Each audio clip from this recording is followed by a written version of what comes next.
Wow. Okay, excellent. We're recording.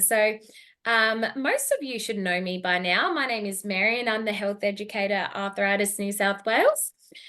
We have a really exciting presentation ahead of us today.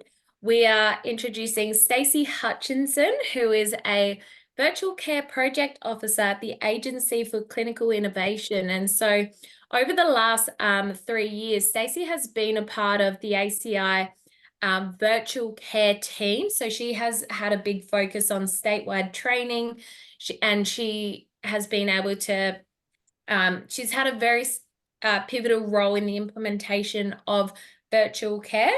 She has a background in nursing, and she has been able to use her clinical background to effectively support clinicians as they embed virtual care into their practice. And so she's had a big aim in ensuring a positive virtual experience for clinicians and consumers. And she is joined by Michelle Lancy here, who is here to share her lived experiences using virtual care in the management of her osteoarthritis.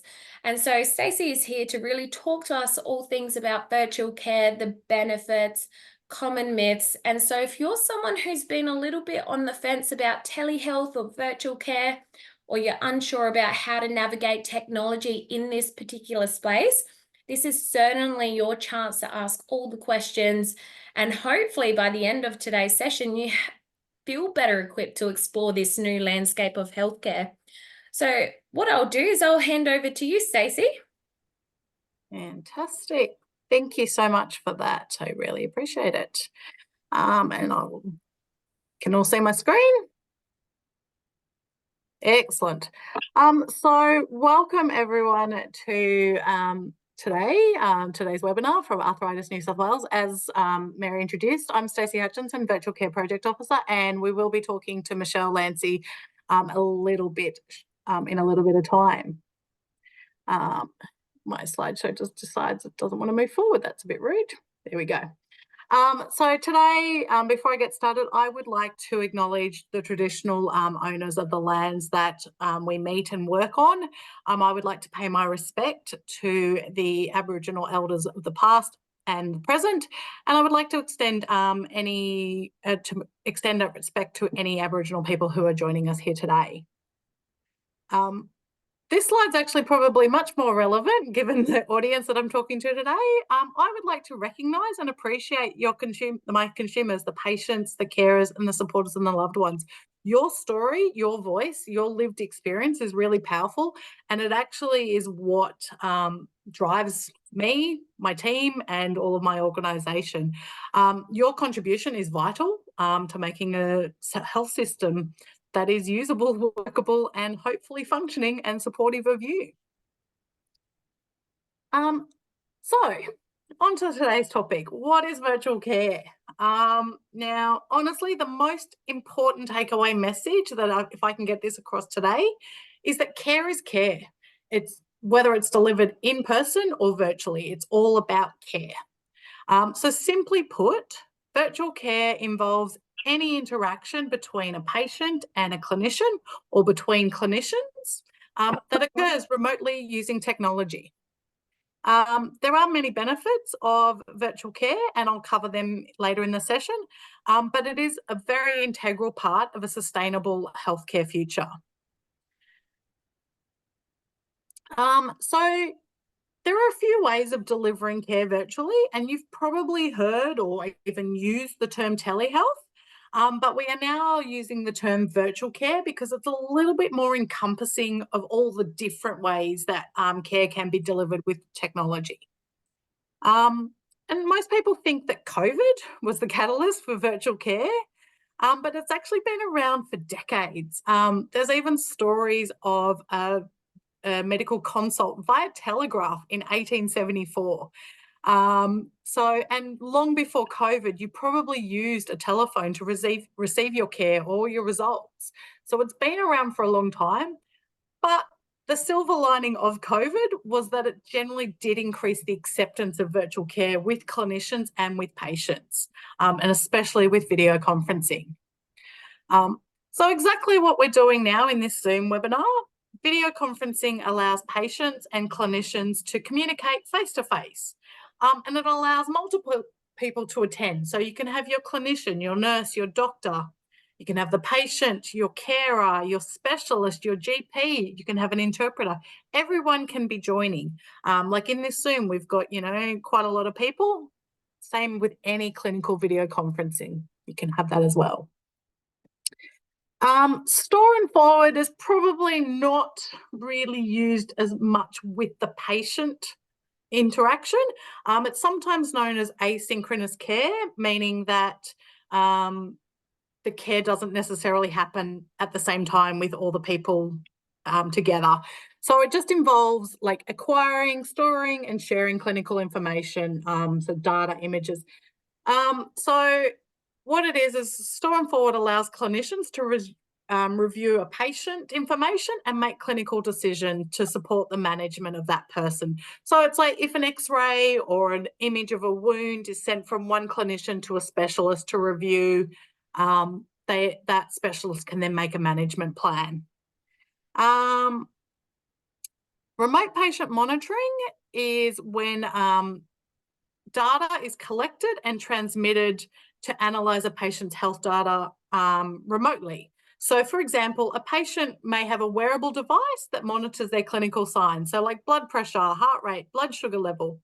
This clinical information is sent to a platform, an app or a portal, and then a clinician reviews this information, analyses it and puts their clinical lens on, and then determines the next steps in their treatment plan. So with arthritis patients, an increasing heart rate and increasing blood pressure could indicate that your pain level is also increasing. So your clinician may go, oh, okay, well, what steps can we take to, alleviate that pain or help? That's how remote patient monitoring works. And finally, there's lots of websites and health apps available to assist healthcare professionals with clinical tasks and patient care. But today we're going to mainly focus on video conferencing because that seems to be the most common part of virtual care. So when is virtual care used? When used appropriately, virtual care is safe and effective, and it is only used when it is clinically appropriate. So patient safety is the number one priority. So your clinician, your doctor, nurse, specialist will make this assessment based on the clinical need if virtual care is appropriate. So they'll consider how much physical assessment is needed. Is there a falls risk if you're at home by yourself? Lots of decisions will go on to make sure that it's clinically appropriate. However, just because there's a physical assessment required does not automatically rule out virtual care. Depending on if you're rural or regional, you still may be able to attend a local facility, so like 2 minutes up the road to your local GP, and have that on-site clinician perform the assessment while the specialist observes and participates via video conference. The second part of when virtual care is used is informed decisions. So just like with in-person care, you, the patient, have to consent to treatment. If you do not feel comfortable with virtual care, you can choose in-person care. You can even swap throughout your care journey. And your clinician should be telling you about the available options and the pros and cons of each. And you should feel comfortable asking questions at any point in time with your clinician. The third factor in deciding when virtual care is used is technology. Virtual care requires technology. So as a patient, you need to have access to a stable internet connection and appropriate device. Some services do offer lone devices. Remote patient monitoring often lends devices. And again, just because you don't have a device doesn't mean it's automatically excluded, because you might be able to use a library or a friend's place to access a device and or internet. And something else to consider, most people only think of phones and computers as appropriate devices, but we've had cases where people have used their smart TVs to receive their care because they are connected. It is becoming more and more common for patients to have a hybrid care journey. So they'll receive some of their episodes of care in person and some will be virtual. again, second takeaway message, care is care. Second one is it's about patient choice. We want to provide care that makes you happy. So at this point in time, I am actually going to introduce you to Michelle, a patient who has used virtual care, and let her tell you about her virtual care experience. So Michelle is a 66-year-old lady who lives in the Newcastle region, which is about a 2-hour drive from Sydney and St Vincent's Hospital, where she was a patient and received physio via video conference while she was on the wait list for surgery. I'm going to ask Michelle some questions and let you tell you more about it. So let me just. So hi, Michelle. Hi. Morning. Can you please tell us a little bit more about how you came to use video conferencing? Yeah, it's wasn't something I had a lot of knowledge about actually. Kind of a few things that I used, I kind of just almost stumbled along. So it is good for people to be made aware of what's available. So I think about 18 months ago I had issues with my knee and was looking at a knee replacement, and I don't have private health insurance, but I was happy to pay to go and see the doctor. So I saw a orthopaedic specialist up here, and I also saw an orthopaedic specialist in Sydney. And in Sydney, I got put on the wait list at St Vincent's, and then I got contacted by the osteoarthritis physios there, and asking if I'd be happy, would I like to be involved in the program? And I said, yes, I would, for physiotherapy. And but I didn't want to have to travel to Sydney for all my appointments. So they allowed me to do it via video conference, the physio and also the OT, in regards to that. And do you want me to just keep telling you about how it all went, or? Love you to. It's your story. Oh, all right. So I found the experience really incredibly helpful. The physio, and I only just used my phone as well. I've got an old laptop, but I just used my phone for the appointments, and it was really efficient. She looked at mine, she was able to see it clearly. She was able to make changes if I needed to make changes. And for the 12 months that I was on the wait list, that was incredibly helpful and very supportive. I could email questions in between time. And also one of the appointments I had with the physio also included the OT. And the OT and I did a walk around with the phone, with the house, and made all particular changes that would help me post-operatively, little things that I needed to have around the house. And that was incredibly helpful once again. So that's how I did my physio for the 12 months prior to surgery. Yeah.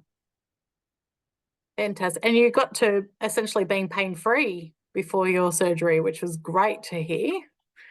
Oh, yeah, I did. You've had your also did the GLAD program. Yeah. Sorry, Stacey. No, you're right. You've had your surgery. All is going well. They might be interested to hear that during post-op, you also used different technology to support you. So can you tell us a little bit more about that? Okay, well, I couldn't drive for, I think, about 6 or 7 weeks post-operatively. And during that time, I had a UTI. I live on my own, but I could ask someone to do a few appointments, but it was a bit tricky at the time. I'm also at that age where I'm not quite on a full pension, like I'm 66. And so I hadn't at that stage had an ACAT assessment. But I did a phone appointment I had a UTI. I did a phone appointment with my doctor, and she emailed me a request to have an MSU, and she also sent me an e-script for antibiotics. I contacted the pathology. They dropped off. I emailed them the request to have an MSU. They dropped off a specimen. They took it all with them. They obviously sent that to the doctor. And I rang the pharmacy, and they delivered the script as well from the e-script. I was able to send that to them. then the doctor was able to see the results and once again and call me and tell me that, yes, you're on the right end. So that was incredibly helpful. That interaction of phone appointments and finding out what was available, because I had no idea all of that was available to people that weren't mobile when you've previously taken yourself to everything. It's actually, I found the recovery from the knee replacement a big recovery. And it was really helpful to find that I had actually bits of support along the way to help to get me through that. So yeah, I've found it invaluable. That osteoarthritis program that I did virtually with St Vincent's is it's available at Gosford Hospital or St Vincent's, but it wasn't available here at the John Hunter. So the only way for me to participate was either to go to Sydney for appointments or to do it as I did, which saved me all that travel, was to do it virtually. And when you're in pain or your mobility is compromised, to be able to do an appointment virtually was, for me, a godsend anyway. That's great. Yeah. Thank you, Michelle. So did you have any concerns when virtual care was suggested to you or video conferencing? Not at all. I mean, I was a bit like, oh, how's the link going to work? But they gave you really clear instructions. They actually posted it to me and I followed the instructions and I was able to link in. It was a little bit different to Zoom, but it was still a video call. I didn't feel unsafe. I felt very safe, very supported. I just found it invaluable. And I thought to myself, even though we're in Newcastle and it's a big town, I thought, oh, gee, for people that are in remote areas, this would be incredibly important for them to be on services because they couldn't physically be there. So yeah, it was excellent for me. Excellent. And just finally, I mean, we will talk more throughout, but is there anything further you would like to say about virtual care and tell these other patients, these other lovely people on the webinar about? Okay. I guess also the other thing with the physio was being able to see the person, and it's the levels of communication, being able to see the person. You're able to sort of create a relationship where you can talk about, you feel like make a connection and talk about like that happened for me. I felt very, I don't know, and it sounds odd that a physio appointment would work well like that, but it actually did. And she really was very making sure that I was doing everything correctly and, just push your foot in a bit further that way. And she was very particular about it all. And it was, as I said, for me, I wouldn't have had access to that program if I hadn't have gone to Sydney and hadn't have been able to do that virtually. Excellent. Thank you so much for sharing that, Michelle. I think it's really good to hear real life examples and not just hear from someone who sits behind the desk these days and just talks about it and helps support it, but I don't actually deliver it or receive. It's not that I don't receive my care, I'm just not receiving any care. I don't receive my care virtually. I'll go back to sharing my screen and go through just a few more slides if that's okay. Mm-hmm. So hopefully you can see my screen again. So I just wanted to talk a little bit about some of the benefits of virtual care. So one of the main ones is that it empowers the patients. It gives you choice and greater flexibility in how you access your care. So as I said, you can still do it in person if that's how you feel comfortable and suits you. But if you can't travel, don't want to travel, it gives you the choice to still receive that care, but you can do it from the comfort and safety of your home or close to home. It may be more convenient. So it reduces the challenges of managing work, education, caring, other life commitments. As the pain with arthritis increases, it becomes quite difficult to walk and even actually drive to appointments. So just not having to add that extra stress to your body and make it more convenient is fantastic. It reduces the costs associated with travel, parking, accommodation. So Michelle mentioned that it's great for rural and remote patients. Even those in the metro, in the big cities, travel and parking can be a nightmare. So it's actually really beneficial for everyone. It reduces your time commitment. So we've had a lot of people who say it's great because I can just attend an appointment in my lunch break, so they don't need to take a whole day off work. It reduces the time taken to plan appointments, especially if you are regional or rural. You might have to book an appointment, accommodation, flights, childcare. So it's a whole lot of time saving in a lot of different ways. It increases your access to services closer to home. So as I said at the start, you can include a lot of people in a video conference. So you can include a specialist, but you don't actually have to travel. So you're getting that specialist care closer to home. It also empowers you to self-manage your own health condition. You know your body better than anyone. Yes, doctors, nurses, all the clinicians are very intelligent and they know a lot. They don't know you and your body as well as you do. So if you are accessing your care virtually, especially with remote patient monitoring and things like that, you learn more about your own condition and then you are more confident in managing it yourself or managing it in partnership with your clinician. It enables integrated care. So I've mentioned that you can connect your healthcare providers, your specialists. You can also connect your patients, the carers, family members, anyone who can support you can also be a part of it. And it actually reduces the burden on carers. So it just provides more flexible ways for them to participate in the appointments. Again, the carer might have a day job and they can just attend your appointment in their lunch break and then go back to their day and then come over later after they finish work. And it also provides an extra opportunity for carers to access support services. Unfortunately, we do know carer burnout is real. So if we can ease the burden on them as well, that's also a big win. So this is I just wanted to let you know that I'm not just blowing smoke, that it's not just me who's saying that virtual care is good. At the end of my virtual care appointment, patients are automatically directed to complete a survey. So we've had 42,718 surveys completed between the 1st of July 2021 and the 30th of June 2023. So a 2-year period. And there's been 2 reports and they've been mostly consistent and demonstrating an overwhelming acceptance and positivity of their virtual care experience with the My Virtual Care platform. So as you can see, they're all big numbers, and like 80% have said that virtual care is very good, while 16% has said it's been good. So 96% has said good or very good.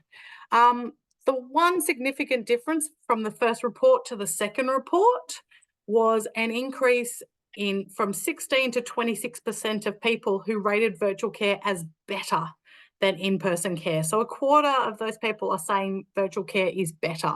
But 70% are still saying that it's comparable and it's the same. So it's fantastic. The good news is that health professionals listen to your concerns while you're in a virtual appointment.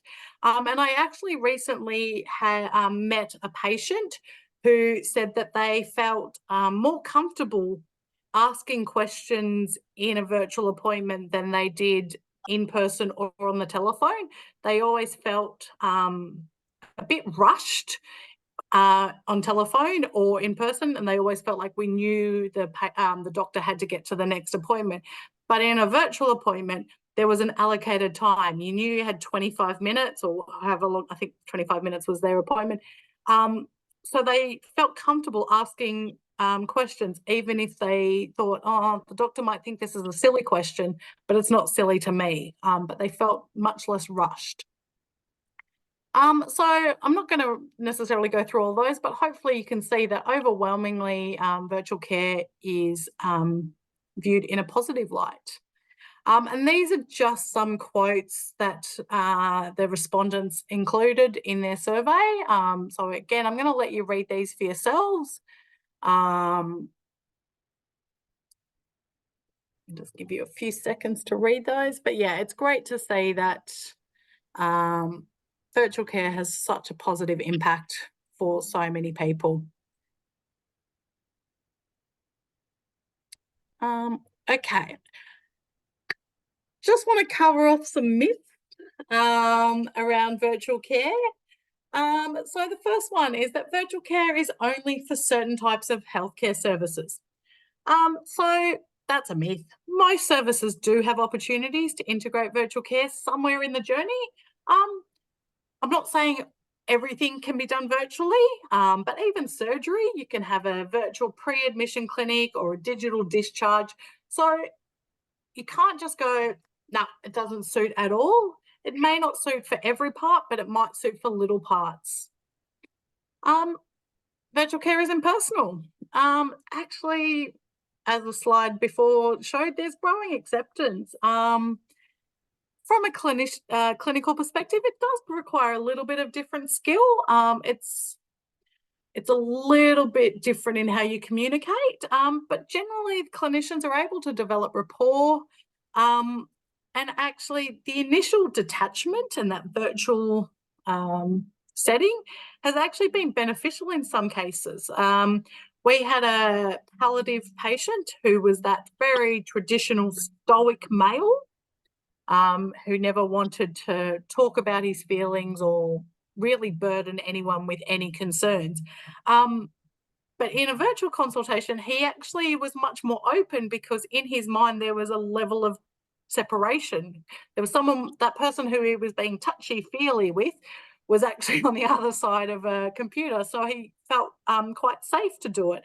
He was also in his own home, he was in his own room. So it can be like, I'm saying that there's a level of separation, but in that instance, it was actually a benefit to have that perceived separation. And in that instance, it actually led to a better relationship long term.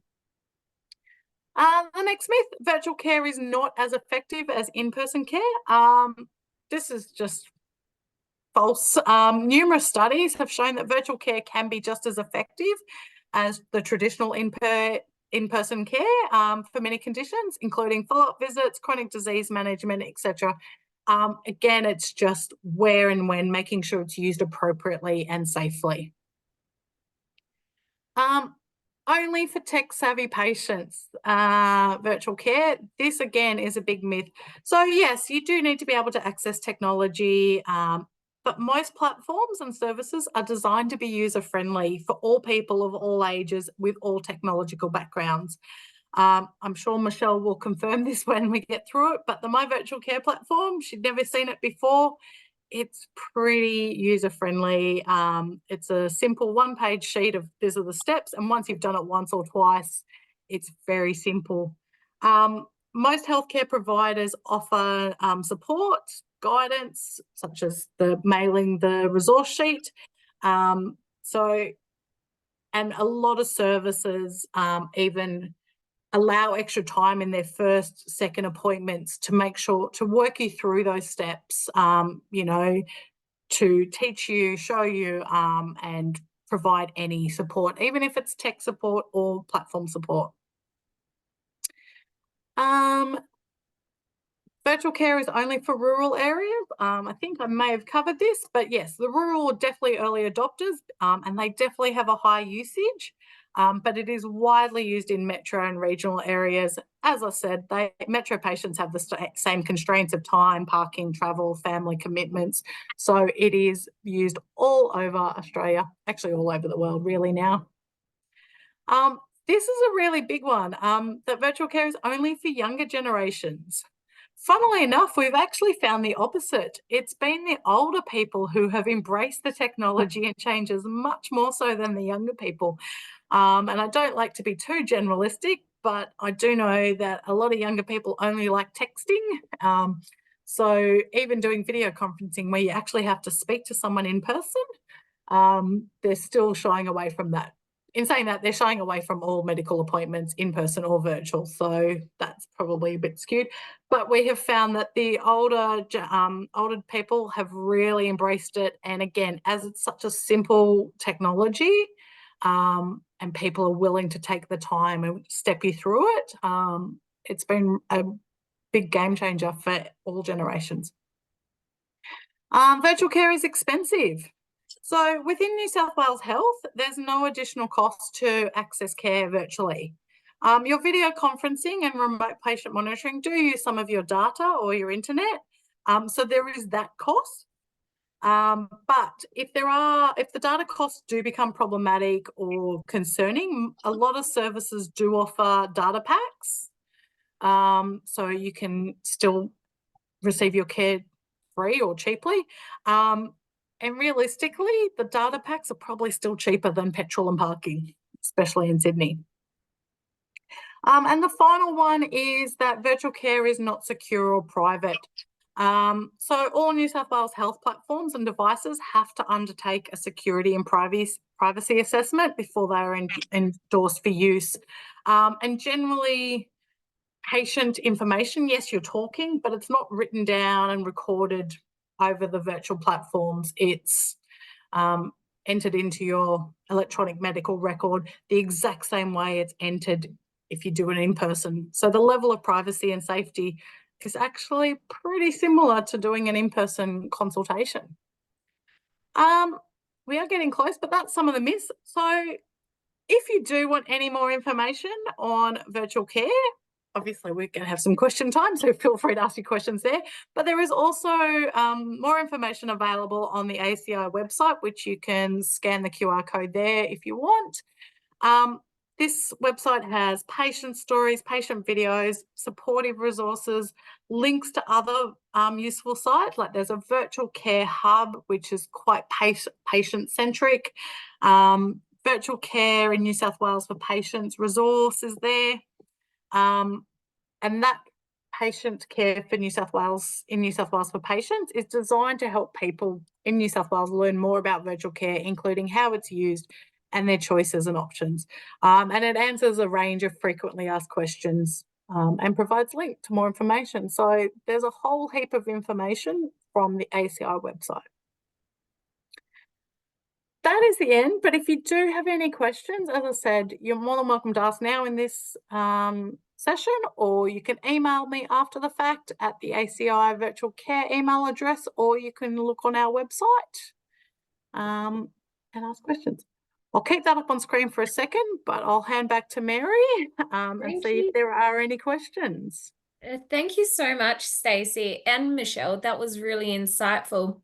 We have questions coming in all the time about telehealth, virtual care, and mainly around the misconceptions that you actually spent time debunking today. And so that was really helpful, I think, for a lot of people.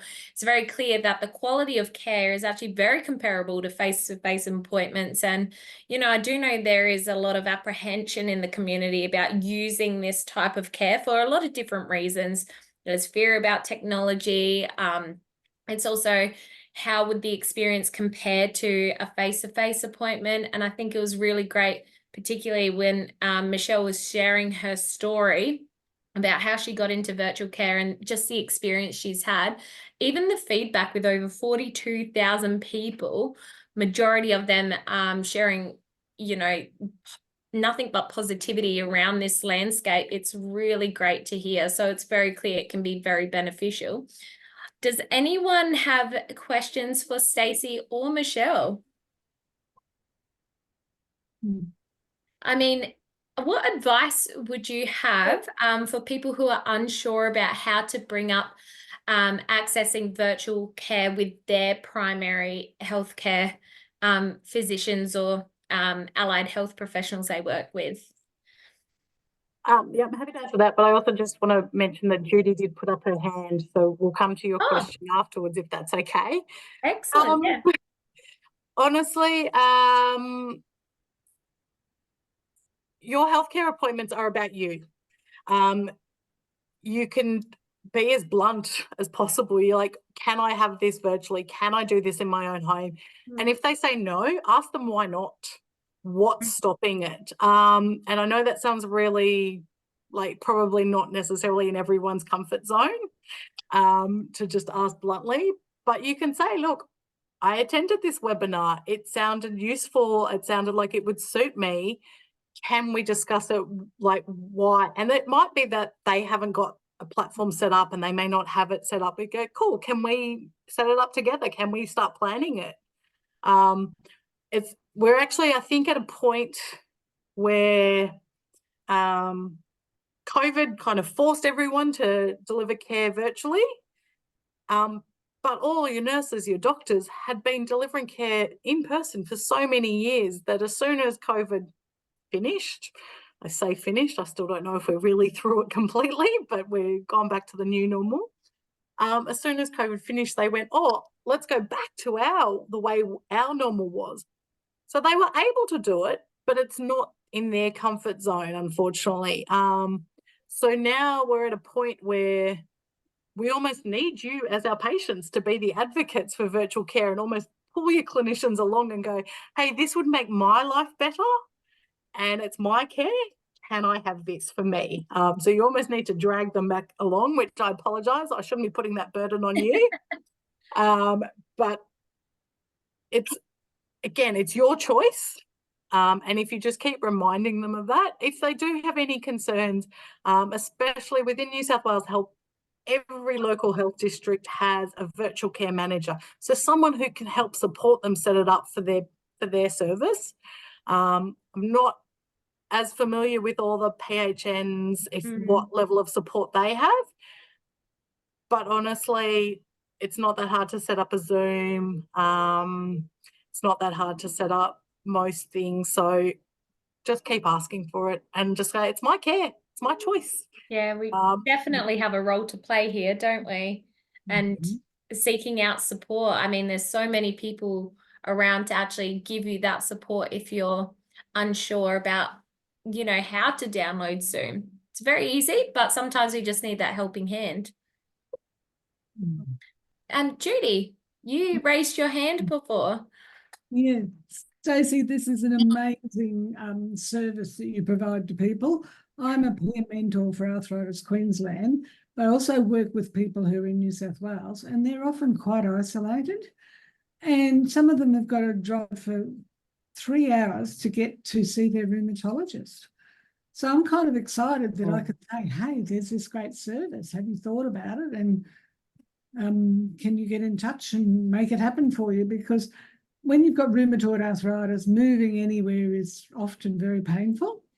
And to drive for 3 hours, it's really hard work for everybody. So I think this would be wonderful for those couple of people I know, but I'd certainly like to promote it a lot more through Arthritis New South Wales, if you don't already. And, even Arthritis Queensland, I'll make sure it goes onto our peer mentor site so that we know it's available, because we're working with New South Wales people these days.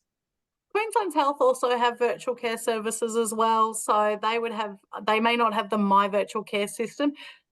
Within New South Wales Health, we have 3 approved platforms that have all been privacy security tested. My Virtual Care Teams and PEXA. Queensland Health would have their own as well. I'm not 100% sure of theirs off the top of my head. But yeah, by all means, I agree. And I feel like I'm betraying my own kind when I say the nurses and the doctors get in their own head, like, this is how we deliver care, but they don't take that extra step and think about, they've got to be in a car for 3 hours. Well, it's easy for me to be in a car for 3 hours, not so easy for you. Again, I hate to put it on you and put that burden on you, but the more you can push for it and explain your side of it and how this is going to help you, the more it will become the new normal. Yeah, because like Michelle, I've also had mentees who are just not in the capital city. They're on the Sunshine Coast or the Gold Coast. And sometimes the services aren't available, or they've got to wait months and months and months for a specialist appointment, which is so hard. I don't know whether this would help them that way, but at least they could be at home and not have to do the travel and still be able to access. The fact that Michelle's been able to get physiotherapy in a way like this, I'm so impressed, because I would never have thought you could do that. So that does help so much. I will say physio is one of the biggest uptakes of virtual care in New South Wales. They were really quick early adopters, and they were able to really quickly embrace video conferencing when COVID first hit. And they've really, really worked it out. And as I think Michelle mentioned, her physio was just very precise. Like, she could see the whole body and go, look, I need you to put your foot a little bit to the left. I need you to do this. They can do it quite well. They have really good escalation strategies in place. So with Michelle, I'm sure that there was probably at the start of your appointments, like, just confirming this is your phone number and this is your address. So if very unlikely, in the very unlikely situation that, you know, the physio was too much and Michelle had a fall and, you know, fell out of screen or something, they've got a process. They're like, cool, we're just going to call 000 and get an ambulance straight out to her. So we can still have that process. It's still safe, but yeah, she's not exerting herself unnecessarily to drive 2 hours for essentially the exact same service. That's great. Yeah. Thanks for that, Judy. Arthur, you have your hand up.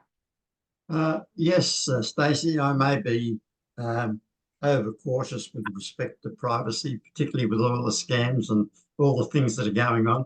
I've found lots of things, even from MyGov and a few other places, where people try and make it look very careful, very authentic, that they're that particular company when they're not. Anyhow, with respect to the privacy, you did say that this is recorded electronically. Now, this webinar is being recorded also electronically. We get the advice at the beginning of the program that it is on recording, so we know that it is being recorded. But is there any chance that with virtual communication, this could be recorded at the other end without the person that's being spoken to know about it? No, is the very simple answer. Essentially, virtual appointments, video conference appointments should be treated in the exact same way as in-person appointments in that respect. So if you are recording a consultation, the clinician has to go through the process of, would I record this if it was in person? And the simple answer is 99.9% of the time, the answer is no. You don't record your in-person consultations, so you don't record your virtual appointments. The only times recordings generally happen is if it's for research or training purposes. But even in those very minor instances, the patient has to fill in a consent form before they are recorded. The My Virtual Care platform doesn't have a recording functionality, so you cannot record on it. And even if you send chat messages or documents through the platform, you can send attachments while you're in the consult. As soon as you actually close the consultation, it's gone. You can't press back and find the file. So My Virtual Care doesn't have the record functionality. PEXIT doesn't have the record functionality. And Teams does have record functionality. But again, like Zoom, it had that message, this is now being recorded. So no, there is no way a patient can be recorded without their knowledge, which is great. And so I think I may have used the word record instead of document earlier when I said, oh yeah, they record. That's right. Electronically, yes. My apologies, I used the wrong terminology. They document. At the end of an in-person consultation, a doctor will make his notes. Saw Yes. Arthur, this was happening today, into the electronic medical records, our EMR. they'll do the exact same process at the end of a video consultation. So from a privacy recording perspective, the documentation is exactly the same in person or virtual, and you can't record without a patient's knowledge. Thank you, Stacey. Thank you. Good. No worries. It's good to have these concerns, and scammers are getting way more savvy. The simple advice in that is always, if you just don't trust a link, don't click on it, or don't answer it, or and go direct to the service. With My Virtual Care, and Michelle can attest to this, it has been set up to mimic a waiting room style service. So there's the same link that you always use, and you click on that link and you always join the waiting queue. So once you have that link and you know that it's the real link, you won't be sent multiple links, you know, for each appointment. You just click on that one link every single time. There is a way to do on-demand calls, like if, say, a patient, if you've got some blood work back in the morning, blood results back, and the doctor wants to call you straight away and let you know, they can do an on-demand. But even then, the text message or email that gets sent to you is like, hi, this is My Virtual Care room, arthritis room. Please click here to join a consult. But it's very specifically, and what's the word I'm looking for? It's branded New South Wales Health. So, Michelle, have you ever seen any that look suspicious from My Virtual Care? I've never heard of any scamming coming through Nothing at all. And when you, like you said, I was sent the sheet to access the appointment, but you go to the website, which was St Vincent's website, and like you're actually accessing the official website, you're accessing and you're going through that process. There's nothing, it's not someone who is contacting you and could possibly be shonky. You're actually accessing the official St Vincent's website, and you've got the paper to go through the exact procedure that they've sent you. I never felt unsafe or questioned. I didn't feel any questions around privacy at all. And I'm very thorough with all of that, but I felt very safe and very comfortable with that whole process, and that was My Virtual Care. I'm sure you have very strict industry standard encryption policies and procedures and processes in place as well, wouldn't you, Stacey? Yeah, so New South Wales Health has the technological arm of eHealth New South Wales, and they have a very rigorous, and it's called PSAF. And if you're going to ask me what that stands for, Privacy and Security Assessment Framework. I don't have to run them. I just have to know they exist. But yeah, so they have to go through that. And even we used to have Skype for business as approved. That's now end of life, so it's taken off. So it's an evolving process. So just because it's on there doesn't mean it will always stay there. It has to maintain the standards, because patient safety and your data is a priority. Absolutely. Very well said. So what we might do is we might leave it here and might stop the recording.